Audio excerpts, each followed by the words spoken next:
আচ্ছা গোপাল, উপর থেকে প্যাকেটে দুধ ঢাললে বা এরকম জিভ লাগিয়ে চেটে চেটে দিলে ওটা কি চায়ের টেস্ট বেশি বাড়ে? আমি বলতে পারবো না, কেউ যদি চেটে টেস্ট বাড়ায় তাহলে তো দুধের প্রয়োজন হতো না। গোপাল এই কথাটা দারুণ বলেছে। চা বানানোর জন্য পড়াশোনা বা গ্র্যাজুয়েট ডিগ্রি কোনো প্রয়োজন হয় না, চা বানানো শেখাটা অত্যন্ত জরুরি। চা বানানো শেখা থাকলেই তবে ভালো চা বানানো যায়। আর এখানে আমরা চলে এসেছি আমাদের মেদিনীপুর তথা আমাদের পশ্চিমবঙ্গের বিখ্যাত চা।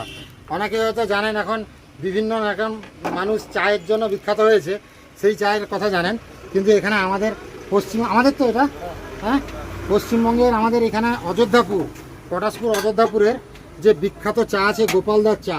গোপালদা কেমন আছো বলো? আমি এর আগে গোপালদার চা খেয়ে গেছি, দারুণ লেগেছে। আজকে আমার সঙ্গে সৌমেন আছে, সৌমেনকে নিয়ে এসেছি।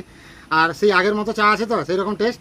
খেয়ে দেখো। খেয়ে দেখা, হাসি মুখে যে বলা, এই ব্যাপারটাই আলাদা। আচ্ছা তোমার চা এত